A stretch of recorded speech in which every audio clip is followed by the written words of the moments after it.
So joining us now is Chief Meteorologist Chris Holcomb. He has made it into the building safely. Chris, we know that this is a service job. You came in and joined Chesley for the forecasting and to help keep Metro Atlanta safe through the system. We understand the timing of it is going to be kind of a whole weekend event. So tell us, how was your drive in from Gwinnett, correct? Well, I actually stayed in Buckhead at a hotel because I knew I did not want to drive in from Gwinnett this morning. But even that was treacherous this morning. My car, the problem is I have a rear wheel drive car, so I couldn't even make it up the hill just right outside of the hotel. I had to back into the garage there. And believe it or not, the way that I got in, I had another colleague in the lobby at the station. We had a few people staying there at this hotel in Buckhead, and we called Uber to get in, and there weren't a lot of drivers, but we did actually get a driver who had a four-wheel drive who got us here to the station. And then we had some other people on standby here at the station to come pick us up, but our first shot was to try Uber, and that actually worked for us. So again, I'm saying everybody just needs to stay at home, but we do know that there are some people that have to get into work, and that was an option that we had. And luckily, I'm sure that there are some Uber drivers with four-wheel drive who are probably going to be making a lot of money today, trying to get people out and about. But again, that was only, I would say, a couple of miles, 2, maybe 3 miles away.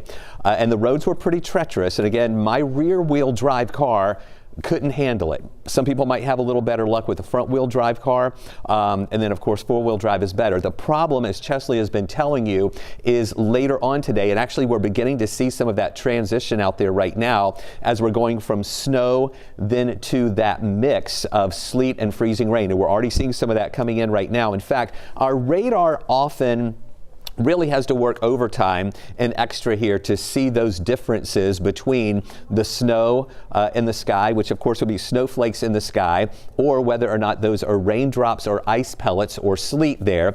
And it's trying to differentiate that here. And you can see some of the pink that is trying to kind of show up here on our maps. We are getting reports from the National Weather Service as well as our 11 Alive Weather Impact Team that this is changing over. And we've been hearing that this morning as well from some of our reporters that are out and about, and even Nicole out here at the station showing us that difference of that snow mixing in with some of that sleet. Now, freezing rain is the thing that we do not want to happen. That's when you have liquid in the air. All right, so let's first start off with snow. Snow is when you have snowflakes up in the sky, and the whole column of air is cold enough for that to be a snowflake, and it comes down as snow. That's what we've been dealing with so far.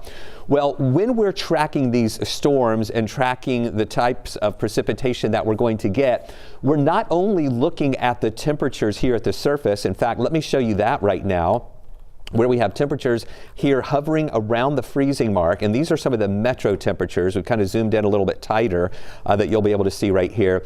Atlanta is 32. Marietta and Chamblee are 30, so a couple of degrees below freezing there. Fayetteville 31, Noonan 32. So everybody pretty much hovering around the freezing mark. I want you to notice, though, Lawrenceville, Winder, and Monroe, the temperatures there are a little colder at 28. They have a little bit of a northeast flow right there, somewhat of a wedge trying to develop, and that's why temperatures there are colder. But we not only look at the temperatures at the surface, but we have to look at the temperatures aloft as well, and that helps determine what types of precipitation that we're going to be getting. And we do expect those temperatures aloft are warming a little bit, and so that changes that snowflake in the sky to become a water droplet that could come down in the form of rain or a raindrop. But when it hits a surface or comes into an area that is freezing at the surface, that's when it becomes that glaze or ice.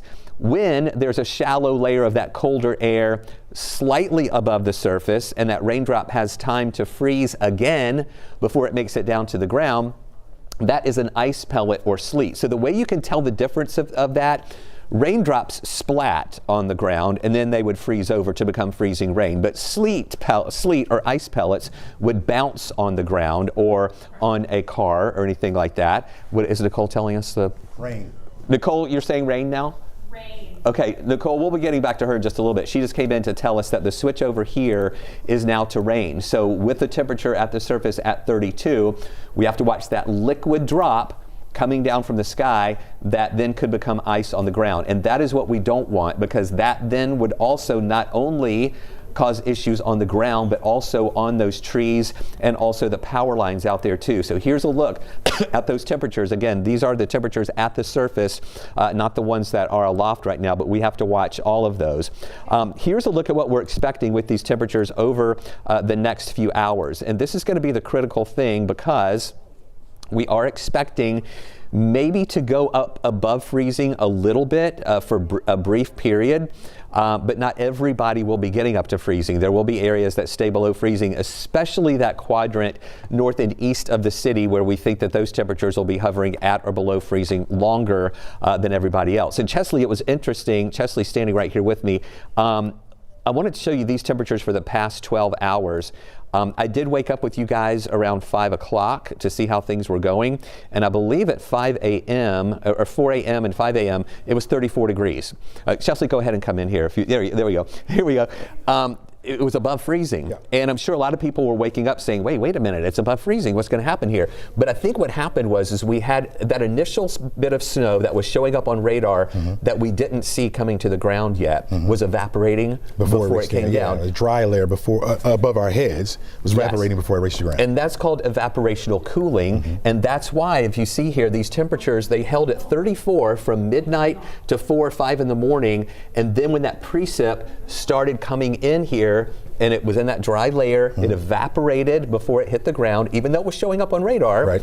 That's evaporational cooling, and then that's when we saw those temperatures dip down to below freezing, and now we're just below or just at freezing right now. So that's just an interesting thing as meteorologists that we watch, and that's what makes this snow forecasting temperature forecasting so difficult. There are so many variables. It would be so easy if we just looked at the temperature at the surface. Absolutely. But there's so much more involved with that. And then the dry level and the evaporational cooling that takes place. And so And there is a possibility for those temperatures to go up even more this afternoon. And some models are showing that it could go up even higher in the North Georgia mountains, where that mixing could go all the way up to the north. So that's what we're watching for, that line of where that precipitation differentiates. So that's going to be, again, very difficult this afternoon, which is why we're warning you that an icing event could be possible. A significant icing event could be possible for us this afternoon. And I know you've been going over all of those scenarios of what the difference is between 1/4 of an inch of ice, 1/3 of an inch, 1/2 an inch. And that's the thing we do not want. And we're already having problems on the roads.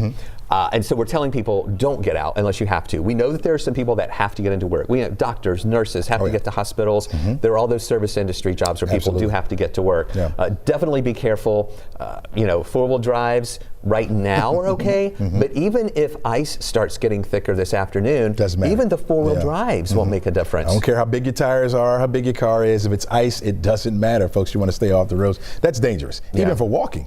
Exactly. Right? Yeah. So you don't want to do it. And then that thick ice, not only on the ground, but then that coats up on trees, and those tree limbs start to sag, or a tree could even fall. That hits a power line, and then we start seeing the power outages. And if your heat goes out in your home, and temperatures like this, like in a thunderstorm, when you lose power, you can at least stay in your home. At least, you know, but when you lose power, when it's freezing, you know, you just have to stay in your house and don't open your doors and let any of that cold air in, and just hope you can hold in that warmth as long as you can. Right, you get as many blankets as you can and hope that the power company can continue as fast as they can, but they have to deal with the elements as well, so it takes a longer time to get that power fixed.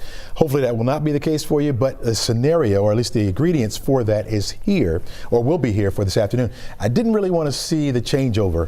And so as Nicole came in and said it's raining, I'm like, oh no, we don't want that, right? We don't want that. You know, if it stayed colder long enough, we would receive more in the way of snow. But with the temperature starting to warm up a little bit as it's beginning to come down now as a mix, so you got some sleet mixed in there, maybe a little rain, maybe some freezing rain as well. Let me get out of the way here. Chris is showing you the radar. What you're talking about there is, we're seeing our radar try to tell the difference now. We're seeing more of the pinks beginning to show up as that transition is taking place right now from that snow to more of a sleet and or rain or freezing rain event. Now, if you'll notice here, that transition has been taking place over into Alabama. Like Birmingham is changing over to rain right now, and there's a lot more rain down to the south there. Their temperatures are hovering around freezing, so they could see some freezing rain there as well.